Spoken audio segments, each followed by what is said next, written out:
Kali ini saya akan membahas drama Korea yang berjudul Pinocchio. Drama ini menceritakan kisah seorang pemuda bernama Hamyong yang kehilangan anggota keluarganya sewaktu dia masih kecil. Sekarang dia dirawat oleh seorang warga pesisir dan tinggal di pedesaan dan diberi nama Choi Dalpo.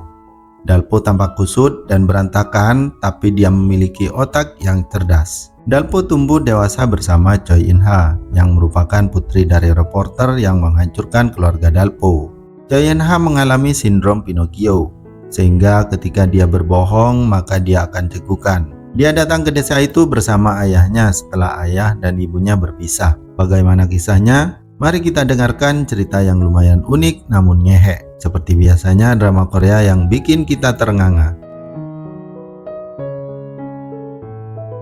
Cerita diawali ketika kepala sekolah mengumumkan bahwa tepat jam 1 siang akan ada siaran langsung kuis di televisi yang mana pesertanya adalah An Chan-soo, murid terbaik di sekolah itu. An Chan-soo akan mempertahankan gelarnya untuk yang kedua kali. Kepala sekolah mengajak semua murid memberi semangat pada teman mereka. Di kelas, guru menyalakan TV dan melihat ada kursi yang kosong selain kursi An Chan-soo. Ia menanyakan siapa yang tidak masuk. Para siswa serentak mengatakan Choi Dalpo, yaitu siswa yang sering bolos sekolah. Acara kuis dimulai. MC memperkenalkan juara bertahan. MC selalu bertanya siapa yang diinginkan Chan-soo untuk menjadi lawannya minggu ini. Chan-soo menjawab, ia ingin menghadapi lawan yang bisa memberinya tantangan. Lalu, MC memperkenalkan siapa lawan Chan-soo kali ini. Layar memperlihatkan seorang pemuda dengan rambut acak-acakan dan beraksi konyol. Ia sekelas dengan juara bertahan Chan-soo dan menduduki ranking 34 di sekolah. Kompetisi ketat antara siswa peringkat 1 dan peringkat 34. Di sekolah, guru dan teman-teman sekelasnya bengong melihat Dalpo muncul di TV.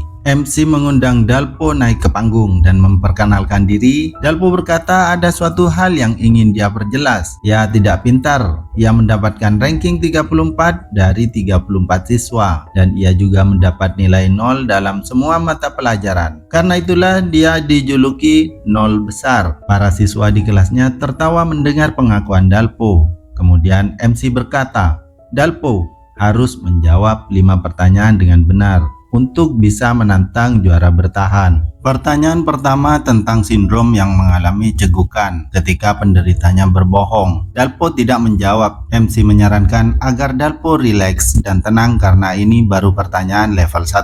Namun Dalpo menggunakan kartu bantuan. Ia meminta bantuan pada Chan-soo. Chan-soo pun menyetujuinya. Kemudian Dalpo berkata jika ia dapat mengalahkan Chan-soo, maka ia akan menampar Chan-soo 10 kali. Tapi jika ia kalah, maka akan sebaliknya. Ternyata Chan-soo menyetujuinya. Kemudian Dalpo menatap ke arah kamera dan berbicara terhadap Choi In-ha. Jika dia berhasil menjadi juara, tetapi perkataan Dalpo terputus karena waktu habis. Waktunya bagi Dalpo untuk menjawab pertanyaan pertama dan dia menjawab Pinocchio dan jawaban benar. Dalpo tersenyum pada Chan-soo dan memberi isyarat agar Chan-soo mendekat. MC menanyakan agar Dalpo mengenal seseorang dengan sindrom Pinocchio. Dalpo mengiyakan julukannya adalah nenek sihir bermulut tajam. Choi In-ha dan seluruh teman Choi In-ha tertawa dan Choi In-ha terlihat kesal mendengarnya. Pertanyaan berikutnya adalah mengenai sistem penanggalan bulan yang menghasilkan siklus 60 tahunan. Menurut siklus penanggalan bulan 60 tahunan, tahun apakah tahun 2005? Dalpo terdiam, ia teringat masa lalunya ketika masih kecil.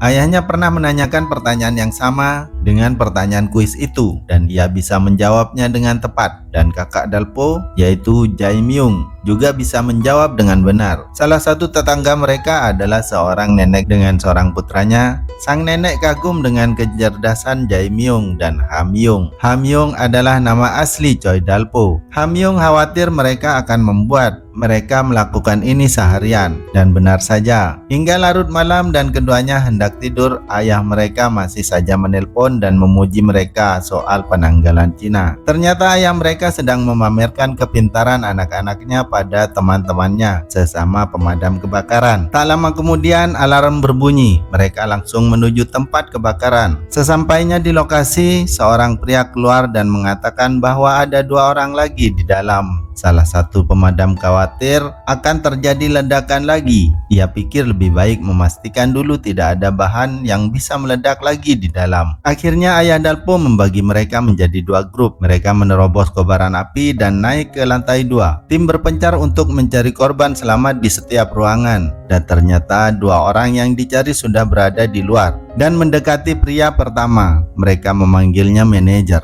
dan mereka mengatakan merekalah penyebab kebakaran itu. Sementara itu di dalam, Ayah Dalpo membuka sebuah ruangan terkunci. Ternyata ruangan itu berisi drum, bahan kimia, dan akhirnya terjadi lagi ledakan keras di gedung itu. Keesokan harinya ketika api sudah padam, semua stasiun TV berdatangan memberitakan insiden tersebut. Menurut informasi, 9 orang pemadam kebakaran tewas dan 1 orang hilang, yaitu kepala pemadam kebakaran Kim Ho Sang yang merupakan ayah Ha Myung. Seorang wartawati mengenakan masker dan memanipulasi keadaan di sana seolah-olah udara sudah mengkhawatirkan. Padahal di sana baik-baik saja. Ia juga melaporkan bahwa sudah waktunya untuk menentukan siapa yang bersalah atas kematian para pahlawan itu. Perempuan itu adalah Song Cha-ok. Setelah laporan selesai, suaminya menelpon dan mengatakan bahwa dia meninggalkan surat perceraian di laci meja Cha-ok. Akan tetapi Cha-ok pura-pura mendapat telepon dari saksi yang berada di apotik. Ia sengaja mengeraskan suara agar terdengar wartawan lain mendengar itu. Wartawan lain memburu aksi itu ke apotik, sedangkan Cha-ok menyuruh kameramennya menuju rumah sakit untuk mewawancarai keluarga korban. Manajer pabrik menemui 2 anak buahnya. Ia melarang mereka memberitahu siapapun bahwa mereka penyebab kebakaran itu dan mereka harus berdalih menyelamatkan diri sebelum terjadi ledakan. Manajer meyakini bahwa Kim Ho Sang sudah tewas karena ledakan itu.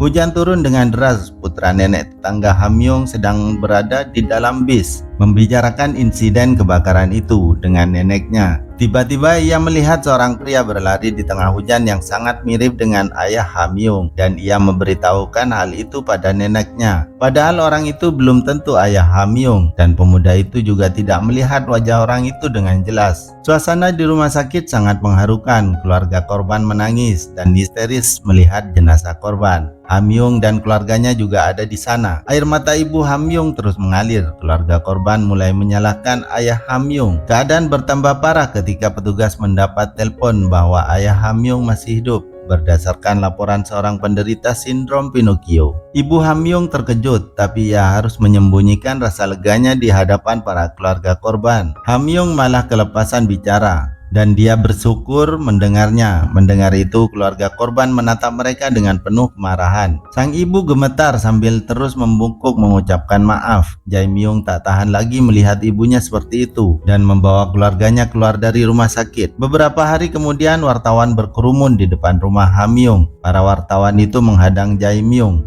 dan Ha Myung yang hendak ke sekolah dan memberondong pertanyaan tentang keadaan ayah mereka. Dan Cha-ok juga datang. Bersama krunya, ia mengajukan pertanyaan yang menyudutkan ayah mereka, bahwa Cha-ok juga menyebutkan keluarga sebuah telur dilempar mengenai kepala Ha Myung. Jae Myung mengamuk dan berteriak agar mereka berhenti. Ha Myung menatap Cha-ok dengan penuh kebencian ketika Cha-ok menyiarkan berita dari depan rumah Ha Myung. Dia mengatakan bahwa ayah Ha Myung menyembunyikan diri, takut dihukum akibat kelalaiannya. Putra pengidap Pinocchio diwawancarai dan ia dengan yakin berkata ia melihat ayah Ha Myung dan ia tidak mungkin berbohong. Jae Myung mematikan TV dan menasihati Ha Myung agar tidak menyalakan TV untuk sementara. Lalu Jae Myung meminta agar mereka menunggu ayah mereka kembali untuk menyelesaikan semua kesalahpahaman itu dan mereka akan melihat kembang api bersama-sama. Dan Jae Myung membuat janji dengan Ha Myung. Sejak mengatakan janji itu, Jae Myung tidak pulang ke rumah sambil meneteskan air mata. Ibu mengatakan bahwa Jae Myung tinggal bersama temannya untuk beberapa hari saja. Lalu ibu menyeka air matanya dan mengajak Ha Myung melihat kembang api. Jae Myung ternyata sudah beberapa hari menunggu di depan kantor untuk menemui Song Cha-ok, tapi satpam tidak mengizinkannya masuk. Jae Myung membawa piala penghargaan pemadam kebakaran milik ayahnya itu.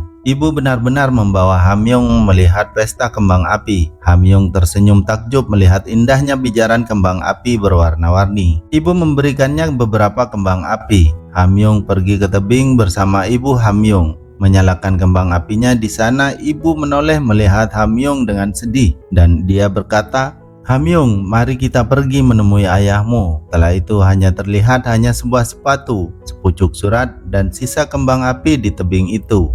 Keesokan harinya para wartawan berkerumun di tebing itu, termasuk Song Chaok. Jae-myung berlari ke tebing itu dan syok melihat sepatu adiknya. Lalu menatap kepada para wartawan dengan penuh kemarahan. Dia berusaha merusak semua kamera di sana. Jae-myung merangsek ke arah Song Chaok, tapi beberapa orang menahannya. Segala kesedihan, amarah, dan frustasinya ia lampiaskan dalam bentuk teriakan terhadap Chaok. 5 bulan kemudian, Inha kecil bersama ayahnya, Choi Dalpeng, sedang dalam perjalanan laut menuju sebuah pulau. Melihat pulau sudah di depan mata, Inha menyemangati dirinya bahwa dia bisa melalui keadaan ini. Namun tiba-tiba dia cegukan. Ternyata ia tak bisa membohongi diri. Setelah sampai, Inha mengernyit melihat rumah itu benar-benar rumah desa. Mereka masuk ke dalam untuk memberi salam pada kakek. Dalpeng heran melihat ada tumpukan buku di sudut kamar. Dia bertanya, untuk apa buku-buku itu? Lalu kakek keluar karena ada yang datang dari kejauhan. Nampak seorang anak kecil bersepeda ke arah mereka. Dia adalah Hamyong yang kini diberi nama Choi Dalpo. Mereka masuk ke dalam. Kakek menceritakan bahwa sekitar Oktober kemarin dia mencoba memperbaiki apa yang sudah tersapu ombak. Jadi dia pergi berperahu sendirian. Saat itulah ia melihat sesuatu berpegangan pada pelampung di air, dan dia mengatakan bahwa itu adalah Dalpo, kakak dari Dalpeng. Dalpeng mengatakan pada ayah kalau Dalpo sudah tiada karena musibah sewaktu naik perahu. Kakek berjalan keluar dalam keadaan linglung dan kemudian kakek terjatuh. Dalpo segera menolongnya. Dalpo terus memijat sang kakek dan mengatakan ingatan kakek terganggu hingga berpikir putranya kembali dengan selamat dan dia akan terjatuh ketika memperbaiki ingatannya, sehingga ia harus berpura-pura menjadi putranya agar kakek itu tetap sehat. Dalpeng memahami dan menerima Dalpo di rumah ayahnya dan meminta Inha memanggilnya paman. Ketika Dalpo membakar ubi di dapur, Inha datang dan mengatakan dia hanya akan memanggilnya paman di depan kakek, dan tiba-tiba perut Inha berbunyi. Dalpo bertanya apakah Inha lapar. Inha menjawab tidak, namun tiba-tiba ia cegukan. Itu artinya Inha berbohong. Ketika Dalpo keluar, Inha langsung mengambil ubi itu dan ia terlihat kepanasan ketika memegangnya. Lalu Dalpo datang membantu Inha mengambil ubi bakar itu dan mereka berbincang. Di sana Inha mengatakan bahwa ia ingin sekali melihat ibunya di TV. Keesokan harinya Dalpo melihat antena TV dan memperbaikinya,